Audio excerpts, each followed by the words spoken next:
The Keth had a word for the moment. Before a civilization died. Velsharath, it meant roughly the silence of a candle that has not yet been told.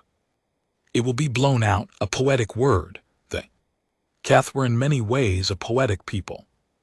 They wrote songs about the worlds they burned, they commissioned sculptures from the bones of conquered species.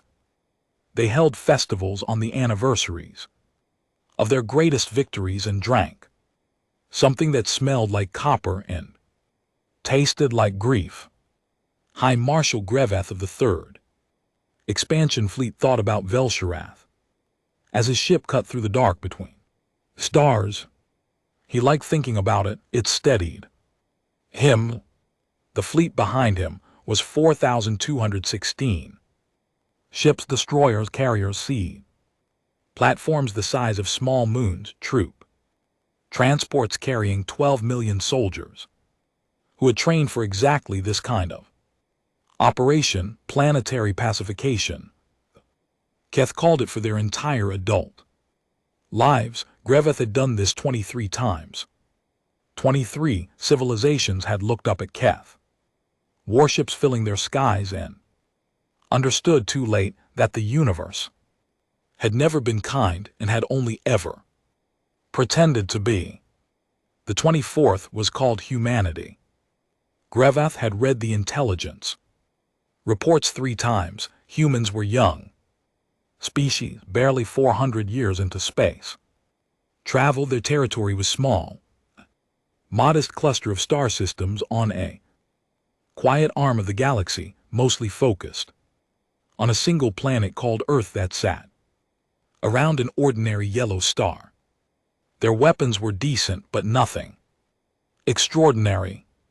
Their fleet numbered somewhere around 600 ships, according to the last Keth intelligence sweep, most of them patrol vessels and light cruisers. Nothing that would challenge a fleet of 4,000. What had made humanity interesting, at least briefly, was a period about 30 years ago when they had gone very quiet. All their deep space transmissions had dropped off, their exploration vessels had turned back, their communications, once bright and constant and aimed cheerfully at every corner of the galaxy, had gone nearly silent.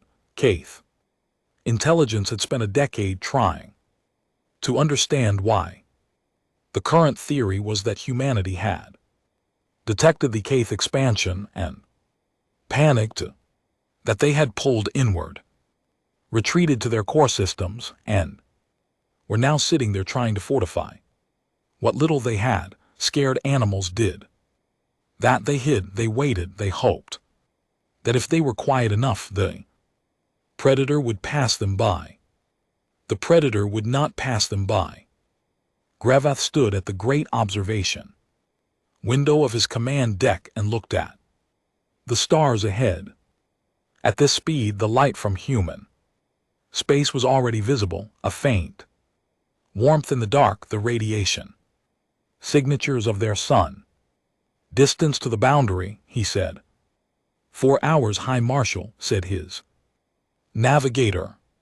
4 hours, then the fleet would cross into human-designated space, and the final stage of expansion protocol would begin. First would come the broadcast, a standard Keth Dominion declaration, translated into every human language on record, giving them 6 of their hours to begin formal surrender proceedings. In Greveth's experience, no civilization ever actually surrendered in that window. They used the time to scramble their ships, call their leaders, make speeches that history would never record. Then the fleet would advance, then the battle would happen, then it would be over. He had it planned down the hour. Any new contacts, he asked. None, High Marshal. Human space appears quiet. We are detecting standard patrol traffic near their outer colony worlds, but nothing mobilizing to intercept. That was normal too. They would be watching his fleet on their own scanners right now, watching and understanding, mathematically, that they had no answer for what was coming. He almost felt something that could have been pity. Almost. The first sign came 2 hours from the boundary.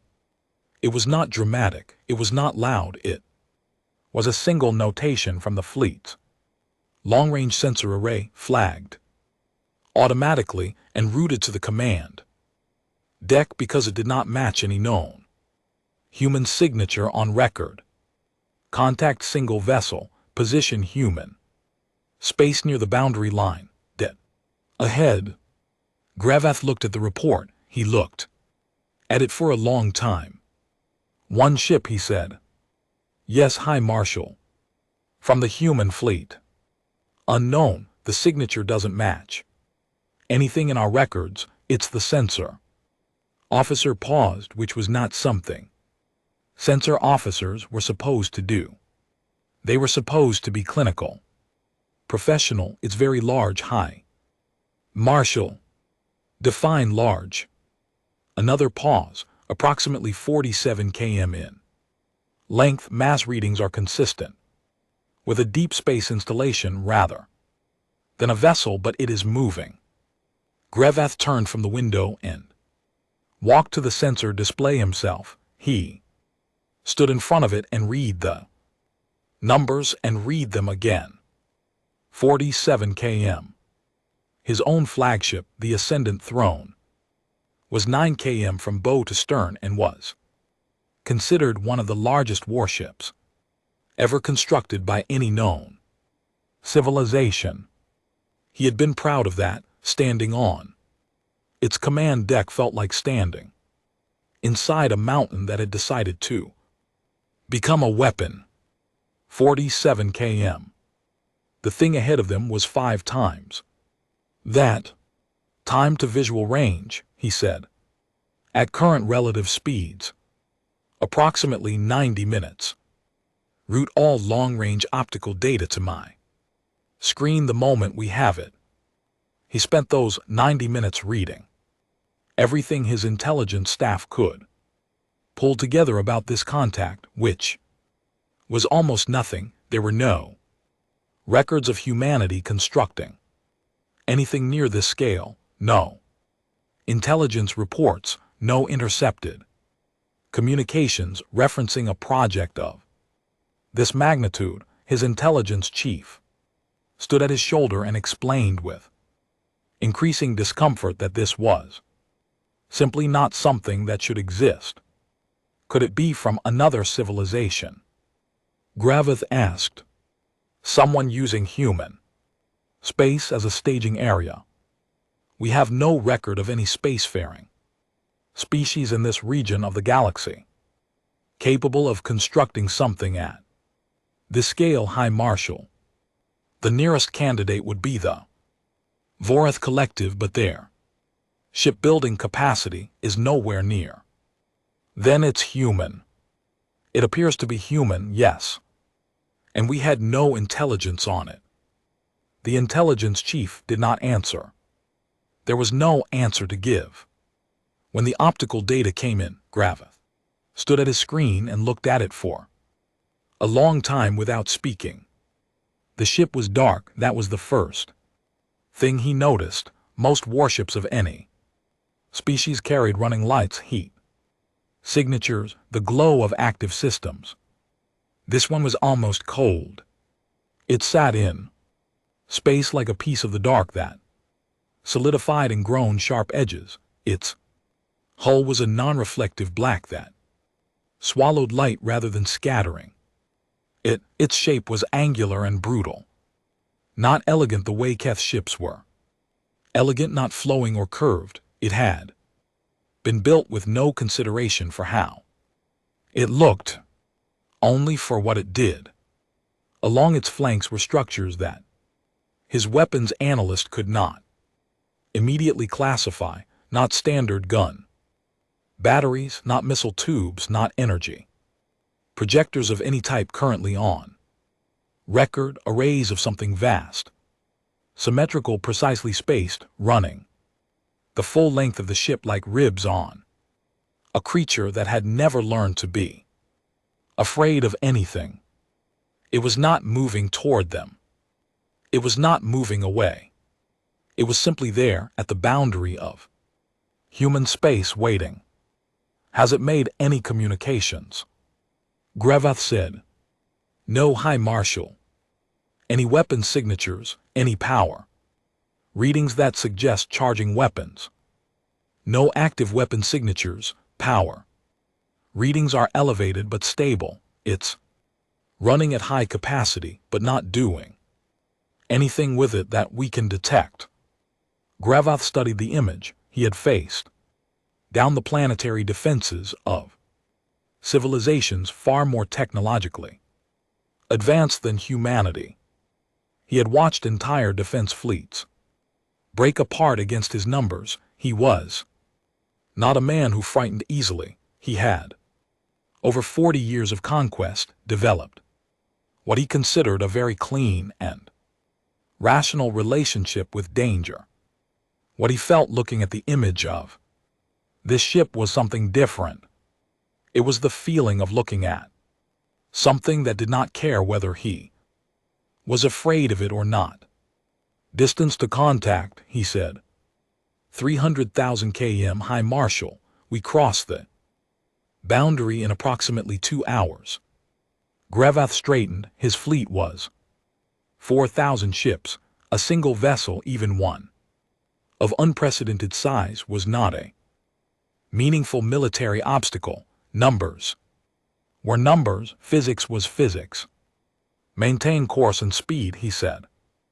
Route additional sensor arrays to the contact. I want a full analysis of those structures on its hull within the hour. And open a standard hailing frequency. All human languages on record. The communications officer obeyed.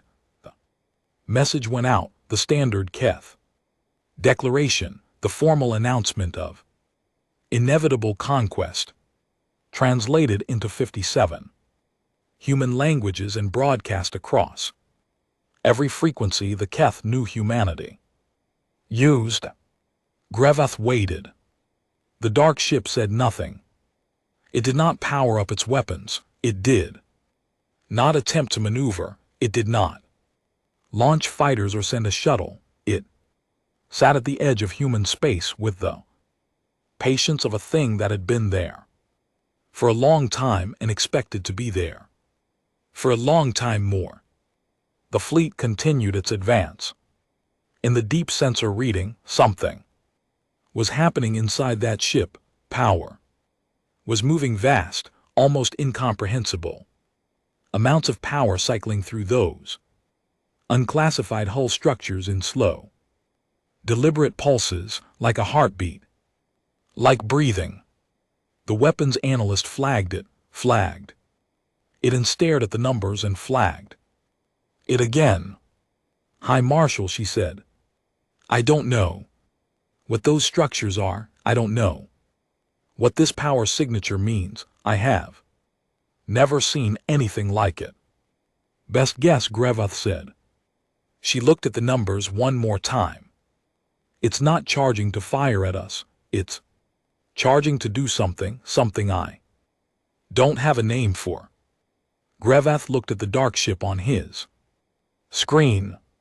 It looked back at him with no eyes and no expression and no heat. 2 hours to the boundary. His fleet advanced. The ship waited.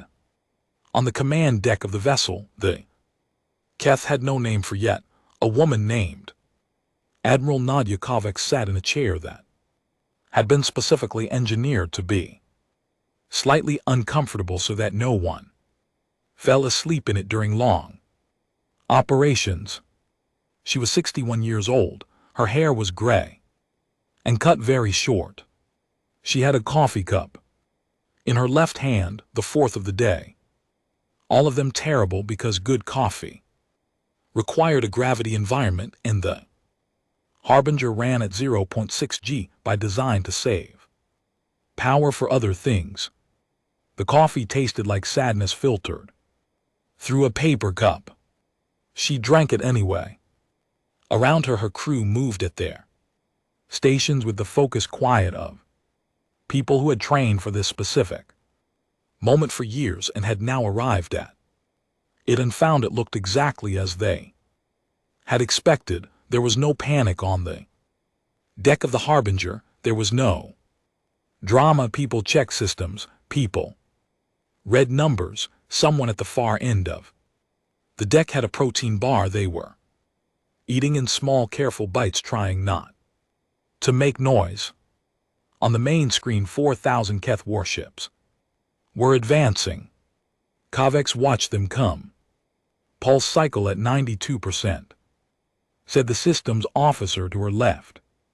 His name was Ensign Tomas Reyes, and he was 26 years old and had never seen a battle in his life and was handling this remarkably well. Hold at 92, Kovacs said. Don't push the full cycle until they cross 150. Yes, Admiral. She drank her coffee. The Keth fleet was beautiful in a terrible way. All those lights in the dark, all that power and intention. Moving in perfect formation, confident in the arithmetic of force. She had studied the Keth for 30 years. She understood them. She thought better than most humans alive. She understood their logic. She understood what it felt like to look at a weaker opponent and know the outcome before it happened. She understood it because she was feeling it right now looking at them. They've gone quiet again, said the communications officer, hailing. Frequency is open, but they've stopped broadcasting. They're watching us, Kovacs said. They're trying to figure out what we are. She set down her coffee cup. Let them look, she said. Outside, 4,000 ships continued their advance through the dark. Inside, the Harbinger system cycled at 92% patient and precise, and the unclassified structures along its hull absorbed power and held it and waited for the order that had not come yet. Kovacs picked up her coffee cup again. There was no rush. The first ship disappeared at 3:17 hours ship time. There was no explosion. There was no flash of light. There was no distress signal, no debris field, no radiation burst from a reactor going critical. There was nothing. One moment they Keth Spear-class destroyer Velkesh Prime was in formation at the far left edge of the fleet's advance column, running at standard cruise speed, all systems nominal, crew of 412 at their stations. The next moment it was not there. The gap in formation was what triggered the first alert. An automated spacing system noticed that vessel 408 had dropped out of its designated slot and flagged it for the fleet coordinator. The fleet coordinator looked at the gap and looked at his sensor readout and looked at the gap again. No debris, no energy signature, no emergency transponder, no hull fragments. On the long-range scan, the Velkesh Prime and its crew of 412 had simply stopped existing in any way that his instruments could detect. He reported it to High Marshal Grevath at 3:18. Grevath was not asleep. He had not slept. Since the human ship appeared, he was standing at his observation window, drinking something that his species needed the way humans needed coffee, looking at the stars when the alert came through. He read it twice. Sensor malfunction, he asked. We checked. All sensors are functioning correctly. Fleet-wide diagnostic shows no errors. The vessel itself, navigation error. They dropped out of formation and their transponder failed. We've been trying to raise them on all frequencies for 4 minutes. No response. Their last automated fleet ping was received at 3:16 with all systems showing green. At 3:17 they were gone. Grevath looked at the gap in his formation on the tactical display. 412. Crew, a destroyer that had served in 6 campaigns just gone. Increase sensor sweep radius, he said. Find them. The sweep found nothing. Grevath stood with his hands behind his back and looked at the human ship on the main screen, sitting dark and patient. 210,000 km ahead, still not moving, still not broadcasting. The power cycles in its hull structures were still running at that same slow, deliberate rhythm. He could not connect the disappearance to the human ship. He had no mechanism, no weapon he knew of worked that way. Silently at range, leaving nothing behind. It did not match any weapons profile in the Keth database, and the Keth database was the most comprehensive record of galactic military technology in existence. They had collected it across 200 years of expansion. They had taken it from species far more advanced than humanity could have been. A reactor cascade, said his chief weapons officer. Sometimes they go cold instead of hot. A full containment failure that suppresses the explosion, leaving zero debris. The weapons officer did not have an answer for that. Maintain formation, Grevath said. Continue the advance. His fleet obeyed. The second ship disappeared at 3:44. This time there were witnesses. The Velkesh Hammer asterisk running adjacent to the new gap where the first destroyer had been, reported to fleet command that their neighboring vessel had simply ceased to be present. The crew of the asterisk Hammer were watching because by now half the fleet was watching. They were watching the empty space where their formation mate had been and thinking about the fact that no one had found any wreckage. The asterisk Hammer's asterisk captain reported no flash of light, no shock wave, no electromagnetic pulse, no gravitational anomaly. The ship was there, and then a section of space that had contained a ship was just space. Then the asterisk Hammer itself disappeared. 3 minutes later, the report of the asterisk Hammer's asterisk disappearance came into Grevath's command deck from the next vessel in line, which had been watching and recording, and the recording showed the same thing, a ship and then not a ship in the span of a single frame of sensor footage, less than a millisecond. A 200M destroyer had gone from present to absent with no intermediate stage. Grevath watched the recording 4 times. No explosion, no flash, no physics. He recognized the ship was there, and then the space was empty, and it was clean space too. Not the churned up particle scattered space that a large object leaves behind. Even when it moves, it was as if the ship had been erased. His command deck was very quiet. Options, he said. His staff gave him options. Sensor, ghosts, weapons malfunction, some kind of new human technology, spatial anomaly. In this region of space, unrelated to the human ship, equipment error, mass hallucination, someone actually said that, and no one laughed because the alternative was accepting what the recording showed. Grevath listened to all of them. He was a careful man, a thorough man. He had not led 23 successful campaigns by panicking when things went wrong. Distance to the human vessel, he said. 190,000 km. And the disappearances, where in our formation are they occurring?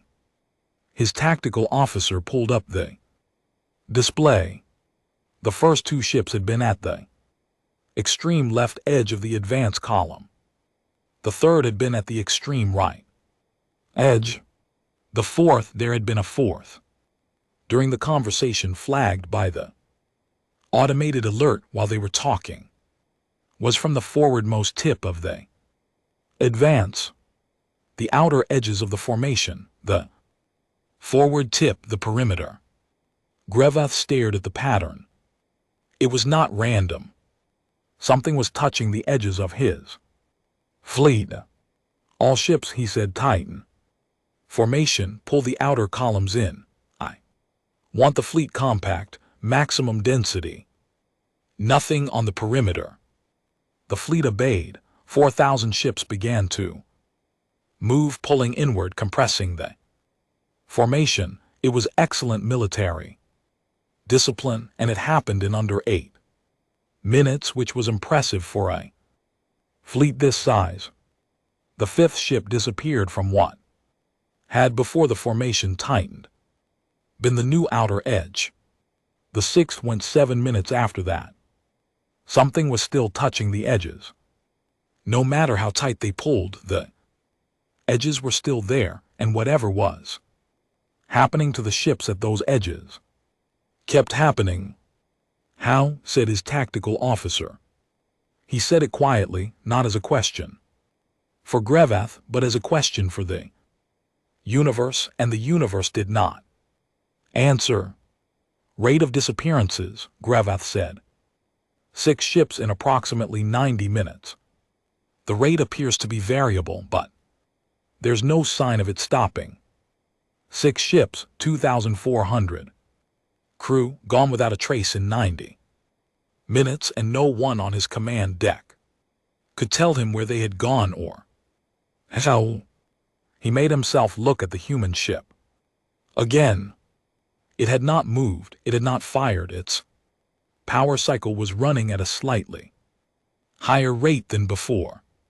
He could see it in the sensor feed, that slow, deliberate pulse, a little faster, a little deeper.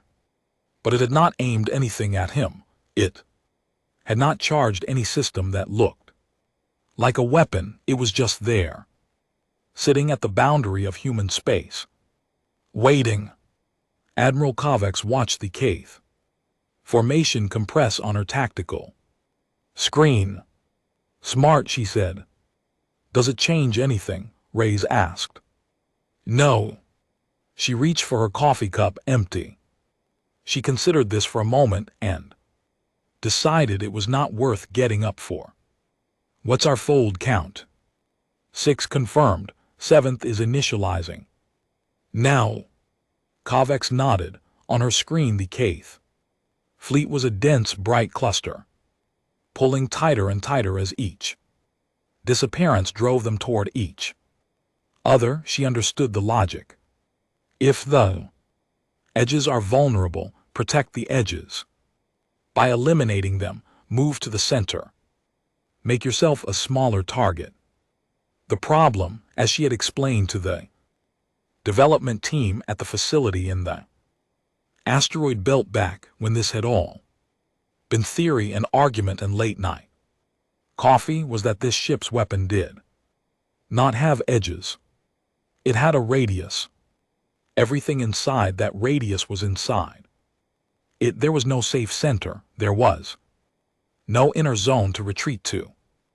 The formation compacting just meant that when the fold field reached the inner ships, they would all be very close together.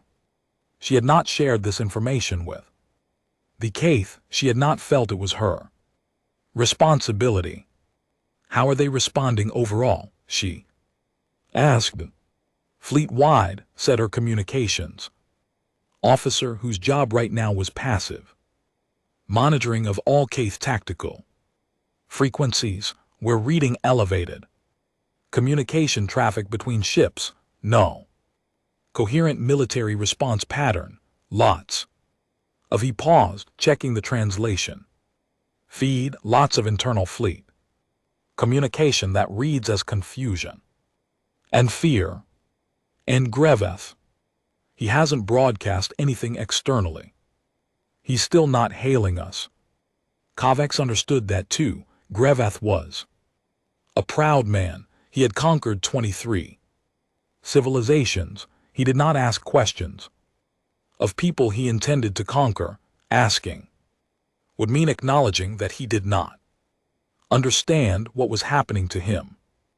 And acknowledging that would mean accepting that he might be in a situation he could not control. He would wait until he had no other option. She had planned for that. She checked the time, estimated time to full radius contact at their current formation density and our current cycle rate, Ray said. Running the numbers, approximately 19 hours to complete envelope if they hold position. They won't hold position, Kovacs said.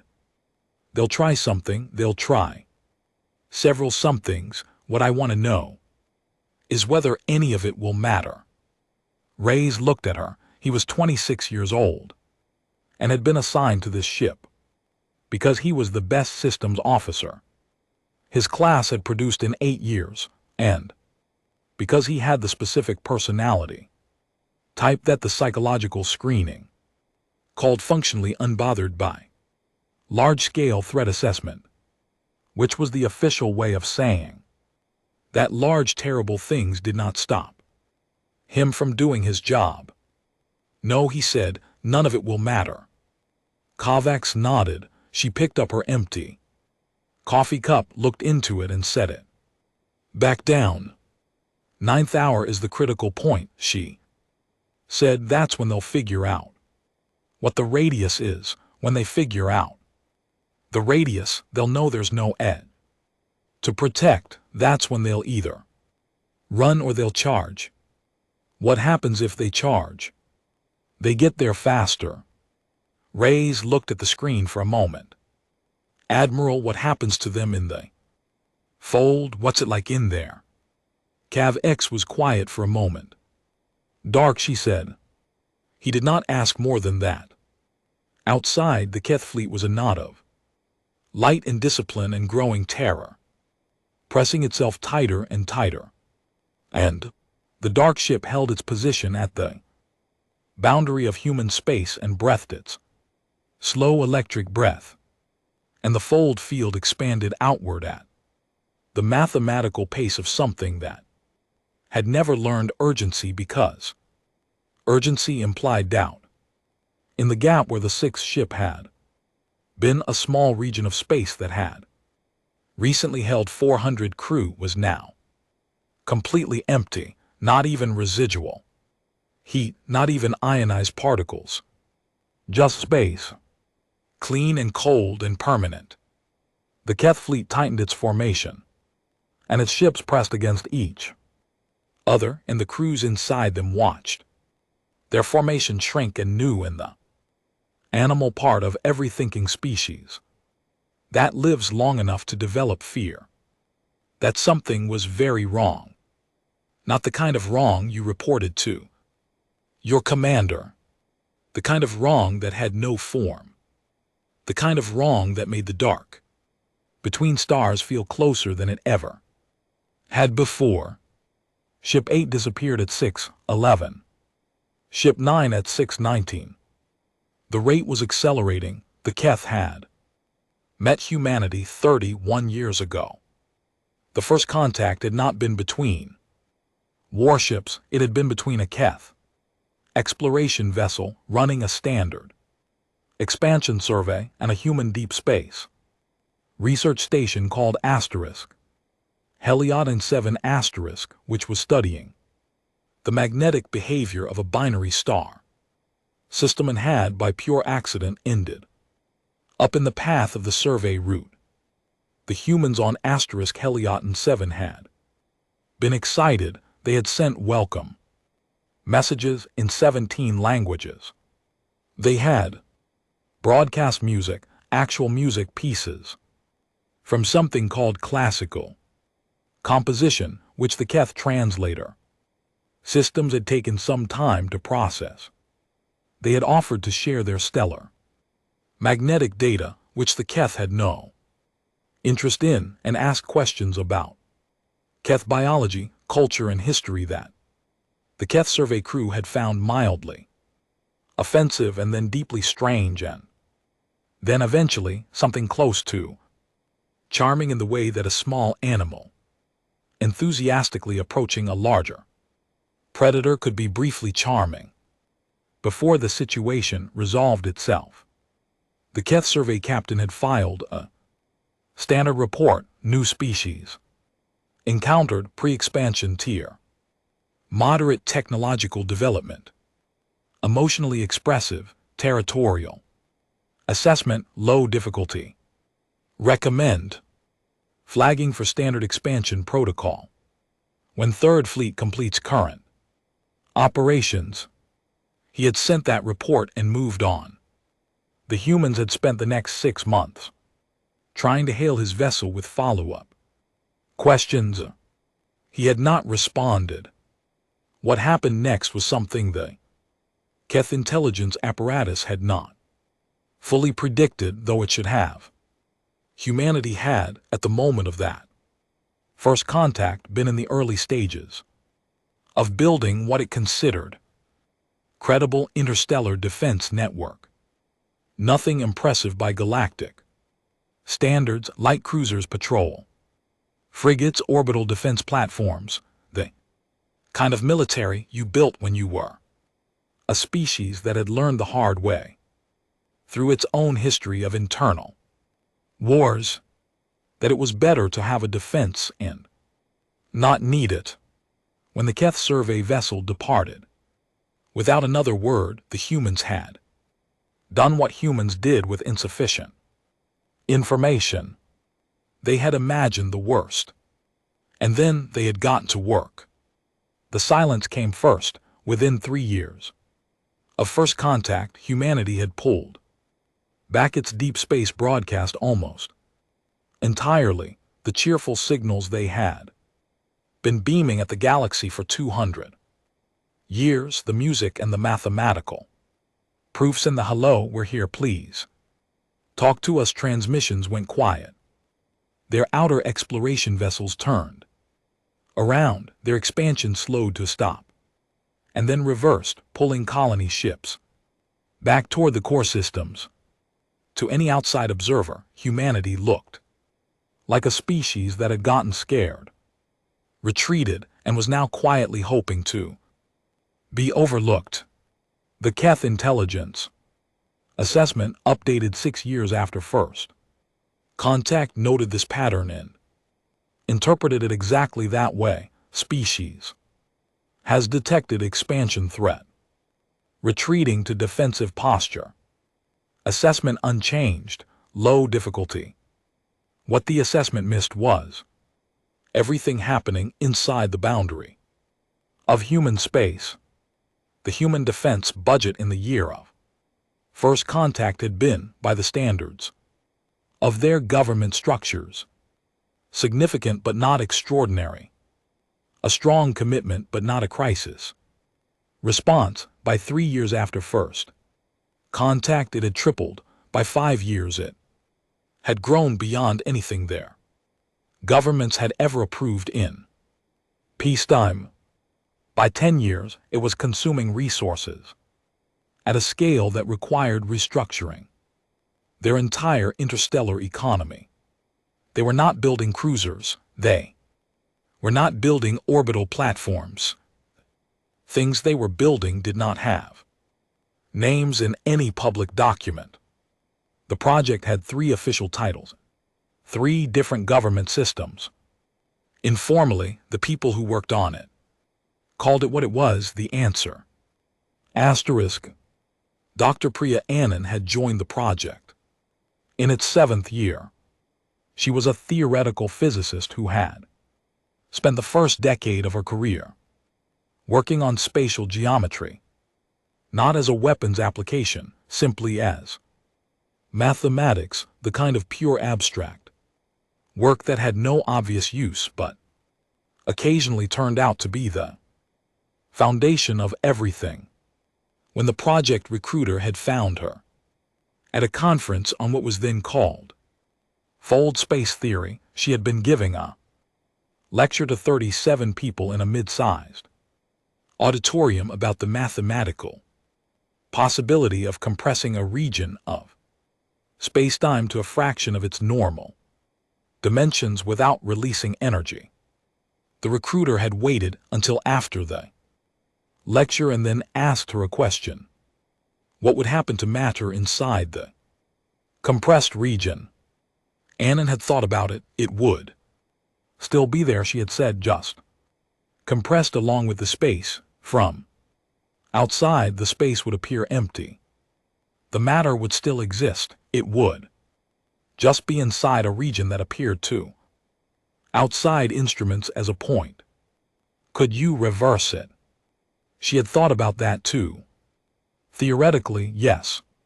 You need to know exactly where the compressed region was and apply the exact inverse fold. In practice, it would be very difficult. You need to know the precise fold coordinates. The recruiter had handed her a card. We have a project you might find interesting, he had said. She had found it interesting. 14 years later, the thing she and 1,100 other scientists and engineers had built was 47 km long, running at 0.6 g, and sitting at the boundary of human space, watching 4,000 alien warships try to understand why their colleagues kept disappearing.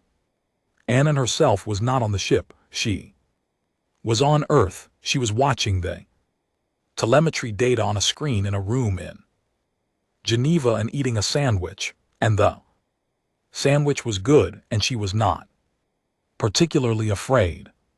She had named the core system herself the compression, not because she was dramatic, but because it was accurate.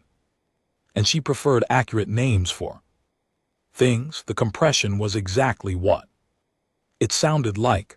The harbinger generated a fold field, a region of compressed space-time that expanded outward from the ship at a controlled rate.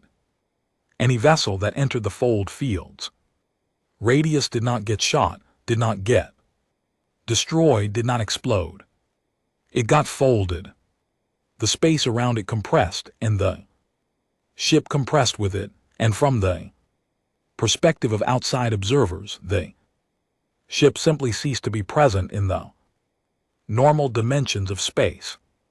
It went somewhere else, not a different location, not a different galaxy, but a different layer of the same space. Compressed layer, a very small, very dark, very permanent layer.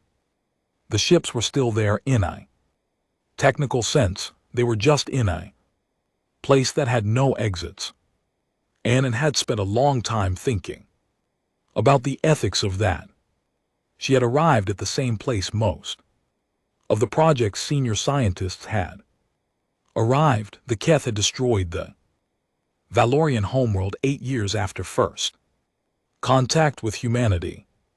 The Valerians had been the other species the humans had found during their early exploration, a quiet, careful people who communicated primarily through color and light and had been in the early stages of developing interstellar travel. Humanity had been in contact with them. For 3 years, they had exchanged culture.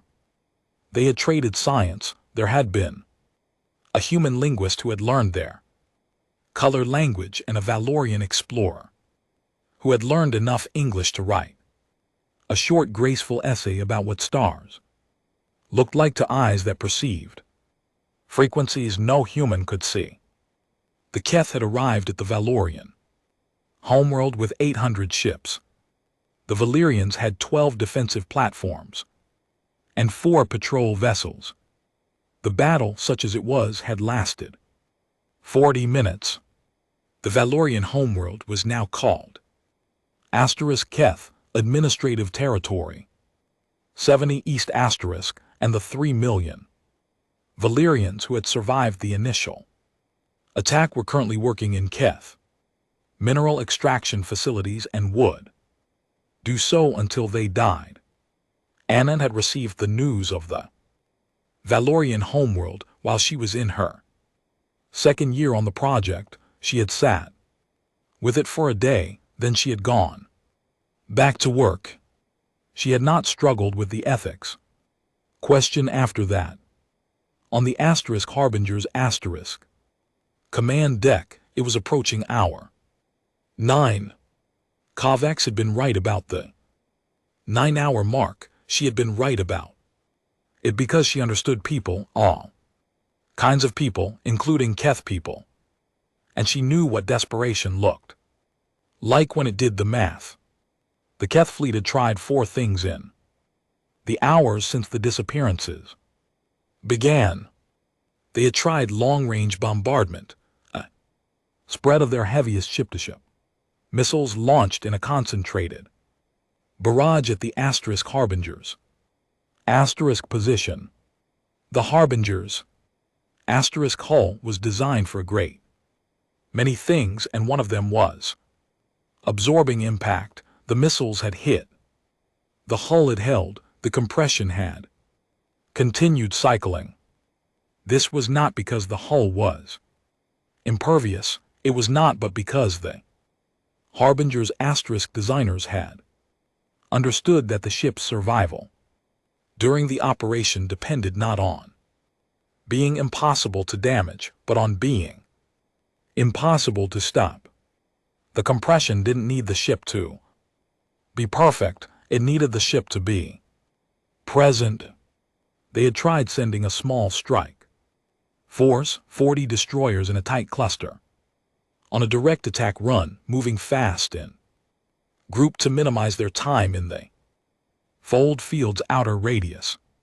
The destroyers had made it approximately 60% of the way to the Harbinger before the fold field, which was not uniform at the edges, had taken the 2 outermost ships in the formation. The remaining 38 had broken off and retreated. None of the crew on those ships had been able to describe what they saw when their formation mates disappeared, because there had been nothing to see. They had tried pulling the entire fleet back out of the fold field's radius. This had slowed the rate of disappearances. It had not stopped them. The Snort's fold field expanded. It was patient. And now Grievous had done the math. He had counted ships and counted the rate and counted the radius as best his sensors could measure it. And he had arrived at a number that his staff had confirmed and reconfirmed and confirmed again, because no one wanted to be the one to tell the High Marshal what the number meant.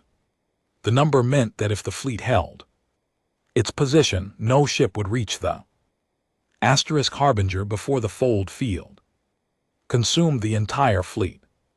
The fold field radius was growing at approximately 30 km per hour.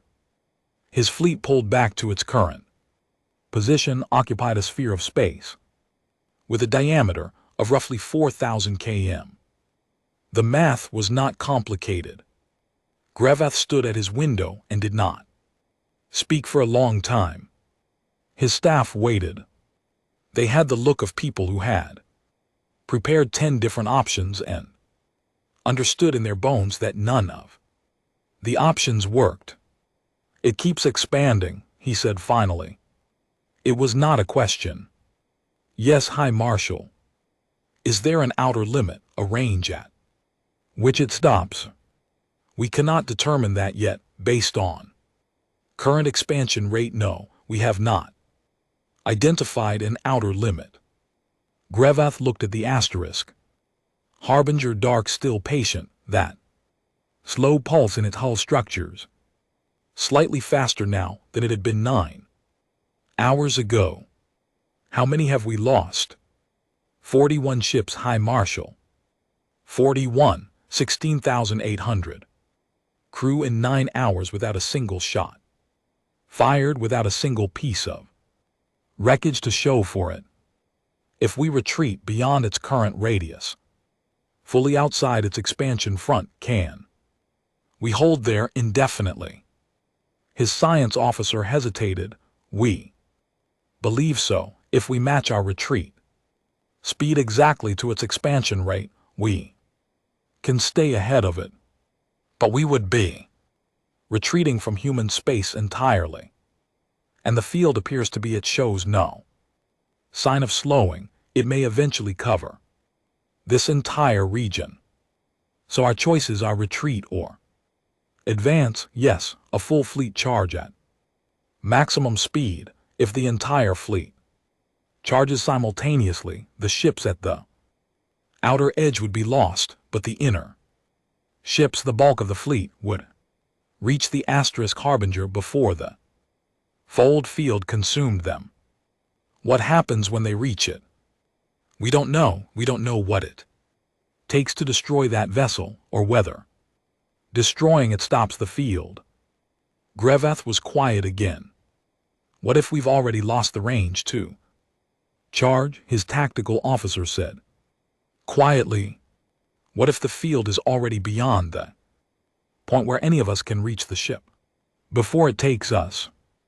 No one answered. The fold field continued its slow expansion. Somewhere in the middle of the fleet formation, ship 42 disappeared. There was no flash, there was no sound. There was just a hole in formation, and the ships on either side of it which had watched it happen filed the same report that 37 other ships before them had filed. Vessel present, vessel absent, no transition observed, no wreckage. The Kaith command deck was very quiet. Grevath looked at the human ship, and the human ship looked back at nothing, felt nothing, said nothing. And in that silence, for the first time in 40 years of conquest, Grevath considered a word that had never before been relevant to his career. Run. At hour 11 the harbinger spoke.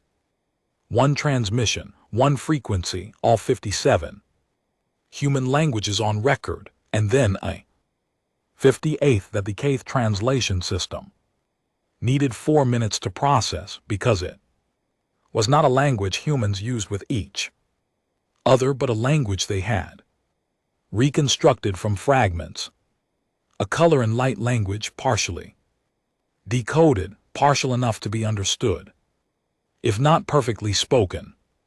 The color language portion was brief. It said in approximate translation, the small bright people who made their words from light we remember. Then the transmission switched to Kath. High Marshal Grevath received it on his command deck. He listened to it twice. Then he had his translation systems run it through again to make sure nothing had been mistranslated, because he wanted to be very certain he had the exact words before he decided how to respond. The transmission said, "This is Admiral Nadia Kovacs of the United Human Fleet vessel Harbinger of." Silence. You have been inside the compression field for 11 hours and 14 minutes. You have lost 47 ships. You will continue to lose ships at an accelerating rate for as long as you remain within our operational range. I am contacting you now not because your situation is salvageable. It is not, but because I believe in giving a thinking species the information it needs to make a decision. You have one decision available to you. Leave human space and do not return. If you choose this, the field will not pursue you beyond the boundary marker at coordinates I am now transmitting. If you do not choose this, if you advance, if you hold position, if you delay beyond what I am estimating as your remaining window, the field will eventually reach every ship in your formation. I want to be precise about what that means. Your ships are not destroyed. They are compressed. They still exist in a reduced spatial layer. Your crew is alive. They will remain alive for some time. They will be in complete darkness in a space they cannot exit, with no means of communication and no means of rescue. This is not a threat. It is a description of what is already happening to your missing ships and crews. I am telling you because you deserve to know. You have approximately 6 hours before the decision is made for you. This is the only transmission you will receive. The transmission ended. Gravitas stood at the center of his command deck and no one spoke. He had led 23 campaigns. He had received a great many ultimatums. Every civilization that understood it was losing eventually tried to negotiate or threaten or bargain, and he had heard all of it, all the desperate posturing of species that had run out of options and were reaching for the one thing they had left, which was words. He had learned to discount words. Words were what you used when you did not have anything else. This transmission did not feel like that. This transmission had the tone of someone reading the weather report. Not threatening, not triumphant, not pleading, just informational. The way you told someone that rain was coming and they should bring a coat, not because you were threatening them with rain, but because they were going to be standing in it either way, and knowing in advance seemed useful. He rewound the transmission and listened to the section about his missing crews. Again, your ships are not destroyed. They are compressed. Your crew is alive. They will remain alive for some time. He sat down. He sat down in his command chair, which he had not done in 11 hours, and he pressed his hands flat against his knees and stared at his tactical display. 47 ships, 47 crews, somewhere in a layer of compressed space in complete darkness. Alive.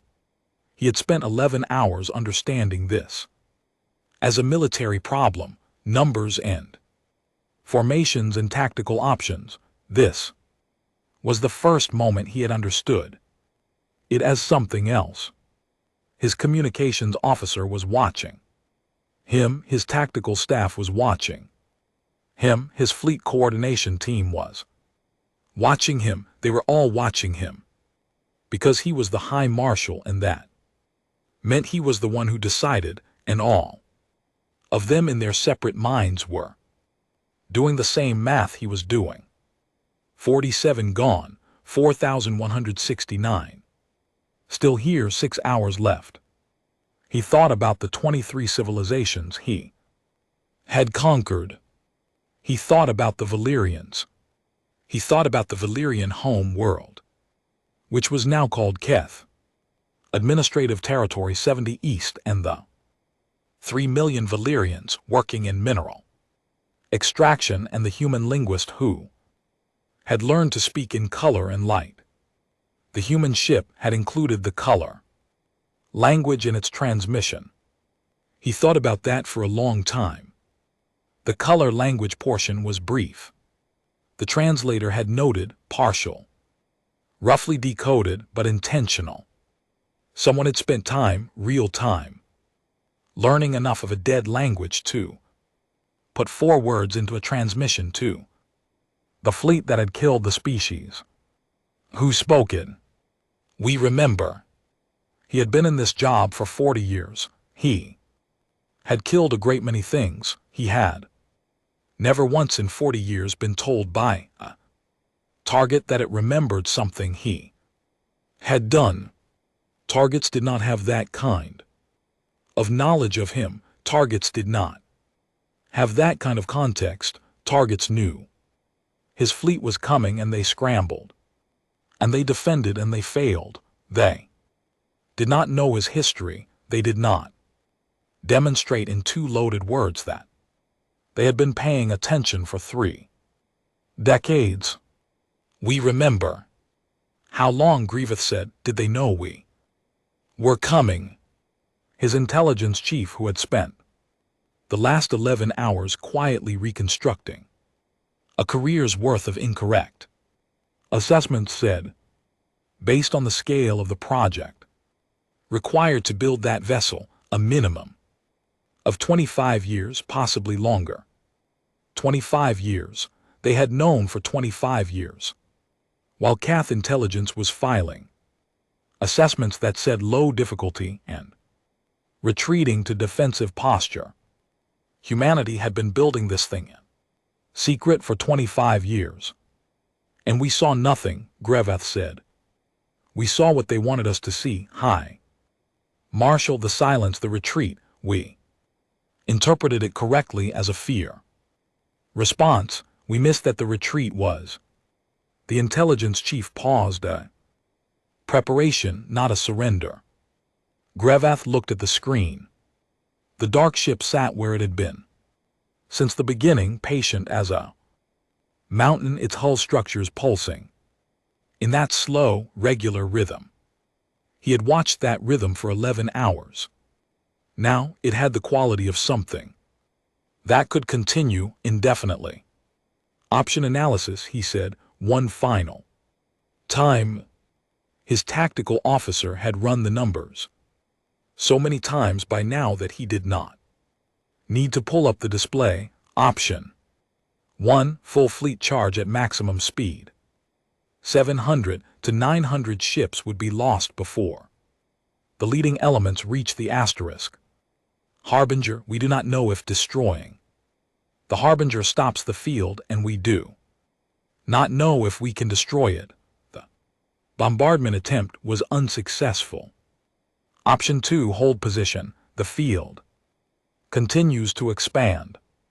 We lose ships at an accelerating rate. Within 6 hours, the field will encompass our current position. Option 3, retreat, Greveth said. Yes, full fleet retreat, matching speed to the field's expansion rate. We exit human space. Based on the coordinates transmitted, the field does not extend beyond the marked boundary. And if she is lying about the boundary, she has given us accurate information.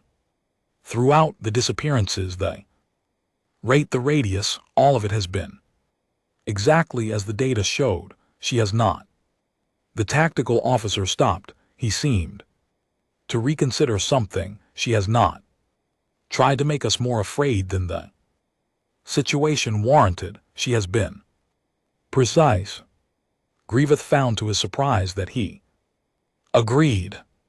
The transmission had not been designed to break him with terror. It had been designed to give him information, real, verifiable, accurate information.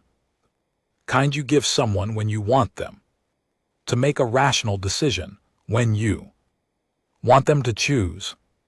He thought about that, about the difference between someone who wanted to destroy you and someone who wanted to give you a choice. They were not the same thing. He looked at his tactical display one more time. Then he made the decision that no Cathar High Marshal had made in 200 years of expansion. All fleet, he said, immediate withdrawal, maximum safe speed, transmit retreat coordinates to all vessels. Guard formation to screen the withdrawal. We exit through the boundary. Marker at the coordinates, the human ship. Transmitted. His command deck was very still. High Marshal, said his fleet coordinator carefully, confirmation required for withdrawal order. I just confirmed it, Grievous said. Protocol requires. The protocol was written for circumstances I have never been in before. Confirm the order. The confirmation went out. 4,169 ships began to turn. On the asterisk Harbinger, Convex. Watch the tactical display show the Keth formation rotating slowly at First, then with the disciplined speed of a military that knew how to execute an order even when the order surprised them. They're moving, Ray said. Yes, Kovacs said. They're actually. Yes. She watched the formation begin its retreat, clean, organized, fast, even in withdrawal. Keth discipline was remarkable. She filed that away without particular emotion. Hold the field, she said. Do not reduce the expansion rate. Let them run ahead of it to the boundary. If we reduce the rate, they make it out faster, Ray offered. I know, hold the rate. She wanted them to feel every second of those 6 hours.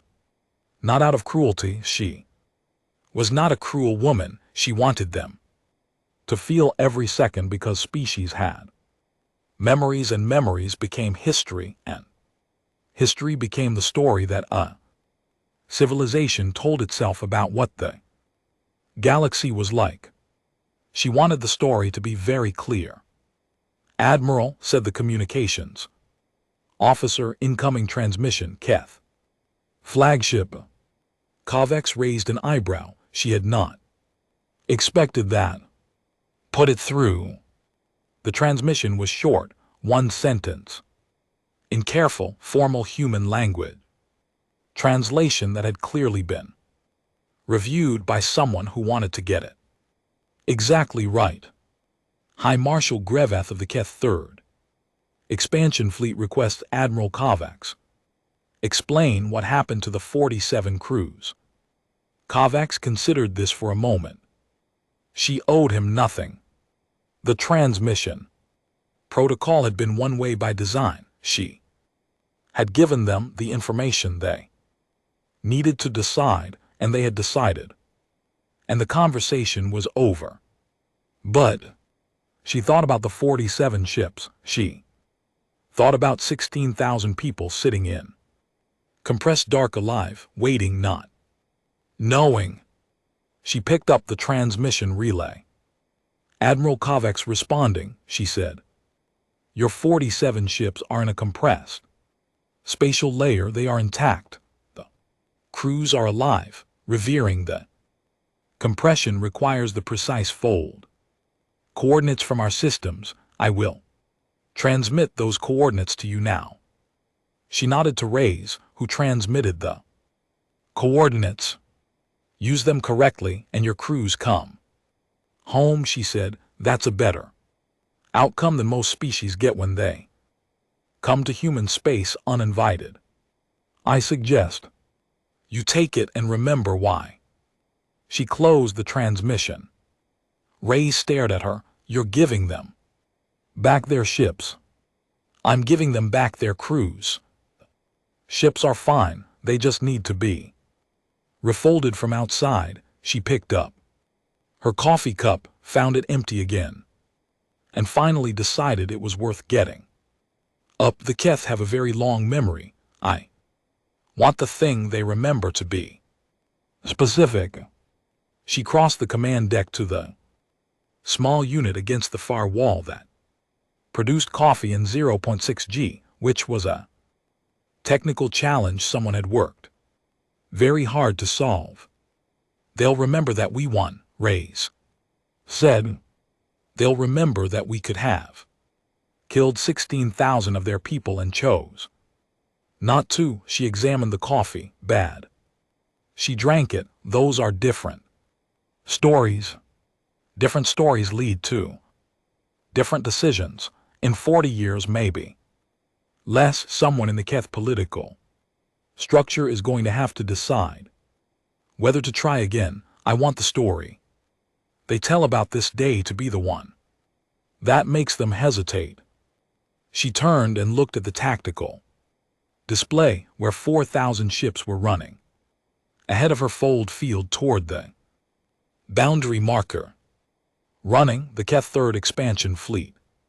23 civilizations conquered, 140 billion lives under their administration. Running from one ship. She drank her terrible coffee. Track them to the boundary, she said. Full sensor coverage until the last ship crosses. Yes, Admiral. She watched them run. She felt nothing dramatic about it. No triumph, no grief, just the quiet, functional satisfaction of a problem that had been worked on for 30 years. Being solved the way you felt when a very long equation finally balanced. Clean, correct, done. The fold field continued its slow expansion behind the retreating fleet. Patient as mathematics, unhurried as deep space, indifferent as the dark between stars. Outside, the boundary marker approached. The Keth ran toward it, and the Harbinger breathed its slow, electric breath and waited to see if they were wise enough to cross it. The last Keth ship crossed the boundary. Marker at 18:47 hours 22 minutes ahead of the fold field's expansion front. Kovacs noted the time. She noted the count, 4,169. Ships, same number as had begun the retreat, none lost during the withdrawal. She noted the boundary crossing, and she noted the fold field beginning to slow as the Keth fleet moved beyond the marked line, decelerating on her order from its steady 30 km/h expansion to a gradual stop. She noted all of it, and she felt primarily the specific tiredness of a person who has been awake for 23 hours and had 6 cups of bad coffee. Field holding a boundary, raise. Confirmed. Good, begin deceleration to maintenance. Pulse, don't shut it down. Keeping it active. The fold field did not stop, it slowed to a fraction of its operating speed.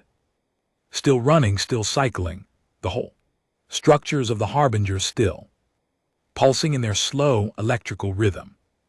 A deliberate thing, a thing that said, we did not do this on an emergency basis.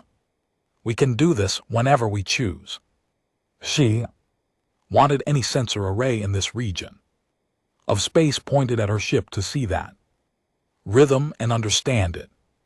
They watched the Keth fleet go. It moved at speed, putting distance between itself and the boundary with a focused urgency of an organism that has been very close to something dangerous and has chosen wisely to be somewhere else. No formation anymore, just speed.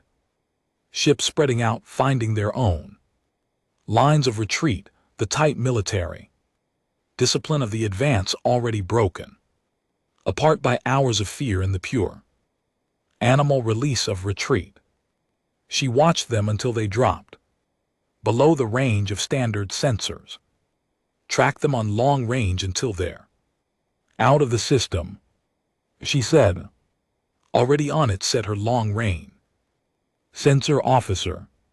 She nodded and stood up from her chair, her back registering the 23 hours in it.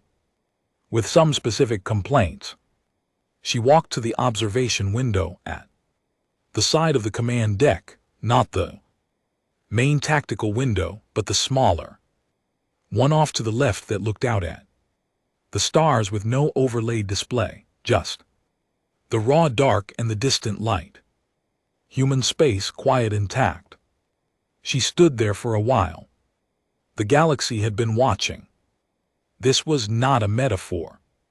14 different spacefaring civilizations had sensor assets in the region or along lines of sight to the confrontation. 2 of them had ships in the area. Observation vessels, technically civilian, which had maintained careful distance and full sensor recording throughout the entire event. 3 others had picked up the Keth fleet's electromagnetic signature during its approach and had time to redirect survey instruments accordingly.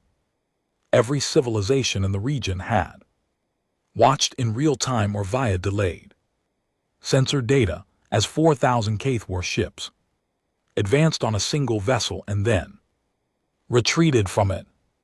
The recordings circulated fast. The Dreth Confederation received them. First, the Dreth were 2 star systems from the edge of Kaith territory and had been under what the Kaith officially called a * trade agreement, and the Dreth called something significantly less polite for 11 years. When their council received the censor recordings of the Kaith third expansion fleet crossing back out of human space, the primary reaction was silence and then a great deal of very rapid talking that their diplomatic archives later classified as * extraordinary. Session duration 14 hours. The Sorveth Communion received the recording 6 hours later. The Sorveth had fought the Kaith 30 years ago and lost a significant portion of their outer territories. Their initial response was to watch the recordings 3 times. Their second response was to send a diplomatic mission to human space. Not the first time they had tried this, but the first time they sent a mission that included their senior military attaché, their head of science, and a personal letter from their communion elder. The Valyrians, what remained of them, working in mineral extraction facilities in Keth Administrative Territory 70 East, received the recordings via encrypted data drops coordinated by a human intelligence network that had been operating inside Keth-controlled space for 11 years. The recordings passed through the facility populations in whispers and hidden communication devices and folded pieces of material scratched with light patterns. There are no official records of what the Valyrian population's response was. There are accounts. One account from a Valyrian named Teth, who makes blue, describes the moment the recording reached her as the feeling of seeing a color you had been told no longer existed. The Keth received their own recordings, and then received, 6 hours after the retreat, the fold coordinates for their 47 missing ships. Their Fleet Science Corps spent 3 days verifying the coordinates before attempting the refold. When they did it, when they opened the compressed layers and 17 destroyers and 30 support vessels unfolded back into normal space, their hulls intact, their crews shaken and dehydrated, and some of them deeply psychologically damaged, but alive. The recordings of the asterisk recovery also circulated. 14 civilizations watched the Keth retrieve their lost ships from a spatial fold. What they understood from that second set of recordings was the same thing Kovacs had intended them to understand. Humanity had given the ships back. This piece of information moved through galactic diplomatic channels in ways that took years to fully trace. Species that had defeated a Keth expansion fleet and then returned the prisoners was a species that was making a statement about what it intended to be. Not a conqueror, not a victim, something else, something that did not have a clean precedent in the galactic diplomatic vocabulary and therefore required a great deal of conversation to process. That conversation was still happening 5 years later. Greveth filed his report when his ship was safely out of the system. It was the most difficult document he had written in 40 years of service. He was a thorough man, and he did not soften the conclusions. The conclusions were the third expansion fleet encountered a human vessel with weapons, technology of unknown type and unknown limit. The vessel demonstrated capabilities beyond anything in Keth. Intelligence records, expansion protocol for human territory is suspended pending Full intelligence reassessment. Assessment timeline, unknown. He did not write about the color. Language, he filed that part separately, in a personal log that he marked private, and he sat with it for a long time in the quiet of his cabin after he had sent the official report. We remember. 2 words in a partially reconstructed, dead language put into a transmission by someone who had learned that language, specifically so they could say them. He thought about what that took, the patience of it, the long game of it. You learned a language not for diplomacy, not for trade, not for the ordinary reason species learned each other's communication.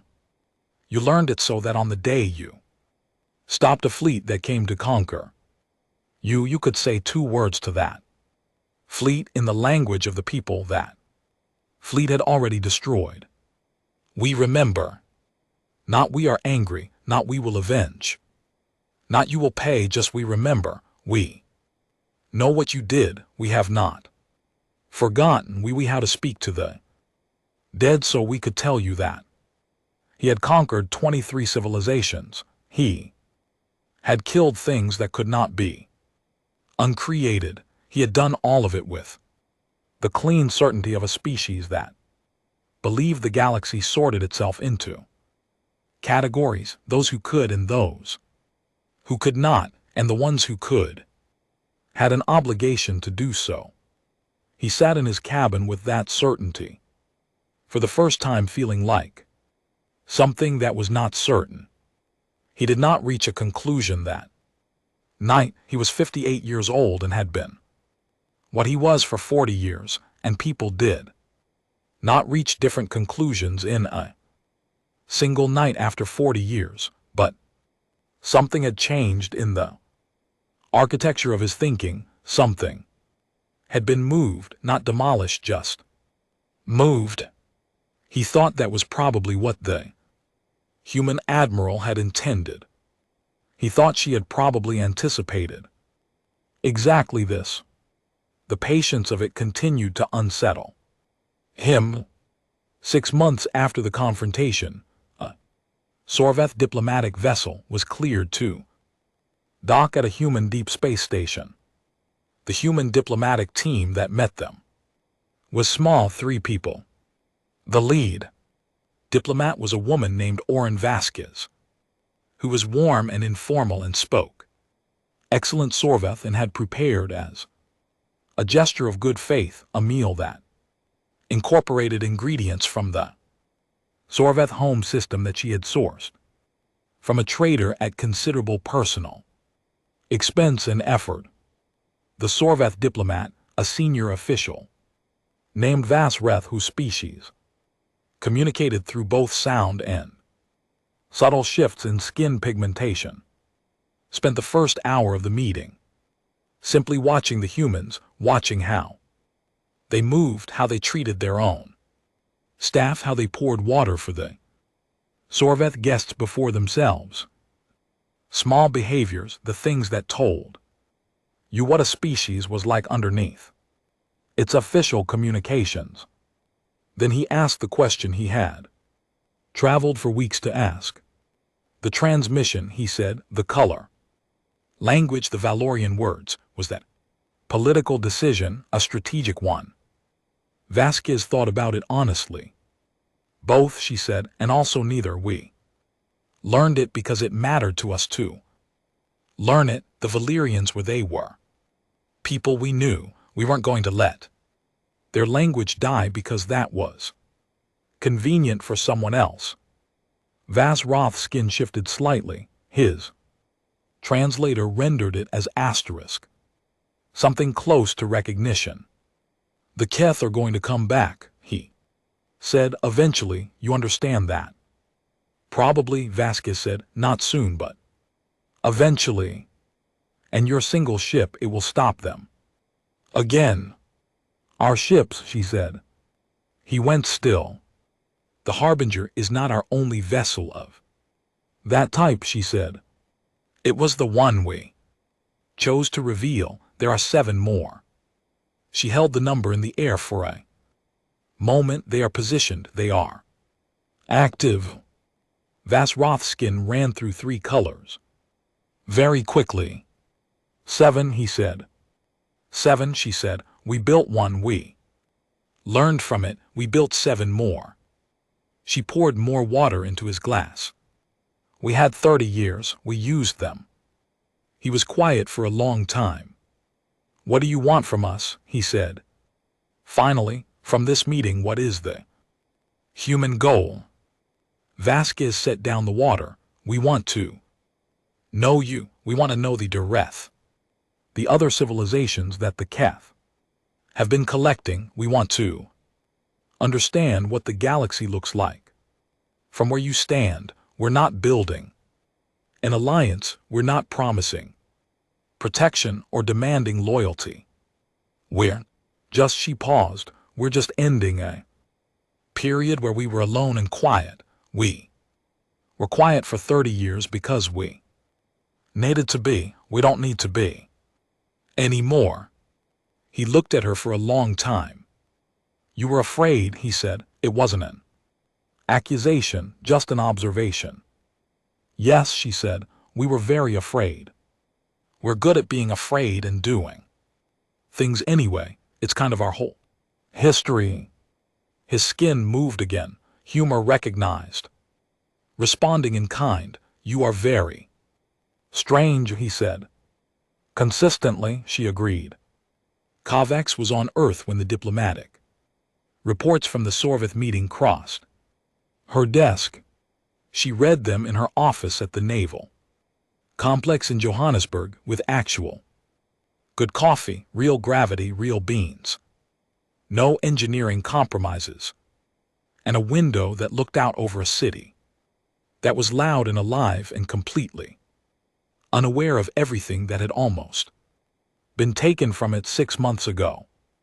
She read the Sorvith report. She read the intelligence summary of the Keth fleet's current status, which showed Grevas' fleet back in Kethcore territory, his fleet dispersed back to home ports, no new expansion orders filed. She read the intercept of Keth internal political communication, which was carefully translated and conservatively interpreted, and still, underneath all the official language, clearly the sound of a large and powerful government trying to decide what the confrontation had meant. She read the report from the Valorian underground networks, the data drops, the recordings that had made it into the labor facilities, the fragments of response, the feeling of seeing a color you had been told no longer existed. She set that one down on her desk and looked at it for a moment. Then she finished her coffee and pulled up the maintenance report on the Harbinger, which had docked for its first post-operation service review and was currently in the facility in the asteroid belt with its fold field offline for the first time in 8 months, its hull undergoing inspection, its crew on leave. Everything was within specification. Some hull wear at the expected stress points. Fold coil 7 had run slightly hot during the final phase and would need recalibration. Otherwise fine, better than fine actually. The ship had performed within 3% of design parameters throughout the operation, which, given that this had been its first actual operational deployment, was, as the engineering chief noted in his report, frankly incredible and also personally vindicating. She approved the maintenance schedule and the crew's leave extension. She thought about writing a report about the operation, a full assessment, lessons learned, recommendations for doctrine, analysis of Keth response patterns. She would write it, but not today. She looked out the window at the city.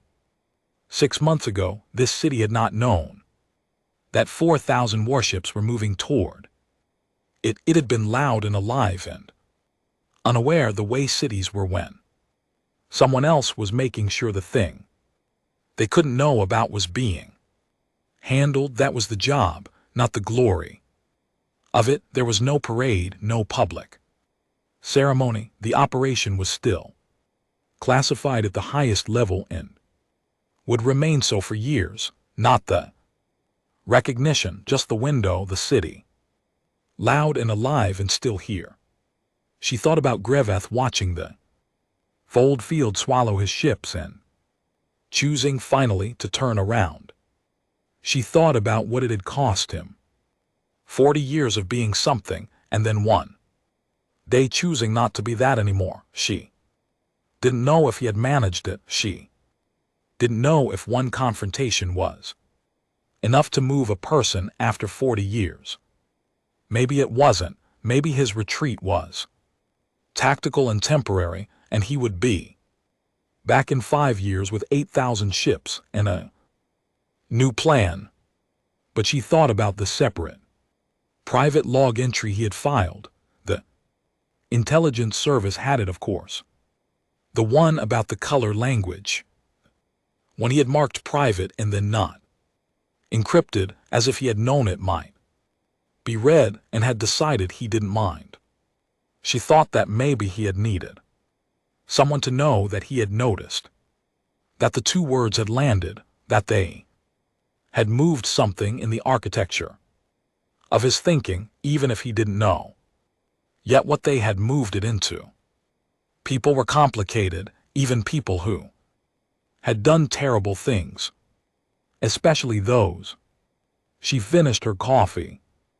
Outside, Johannesburg was loud and alive, and the sun was doing something interesting with the late afternoon light over the buildings, and somewhere in the asteroid belt, the Harbinger was resting with its coils cool for the first time in months, and 7 other dark ships sat in 7 other quiet positions at the edges of human space, their fold fields at maintenance pulse, their whole structures breathing their slow electrical breath, patient present, waiting without urgency for whatever the galaxy decided to do next.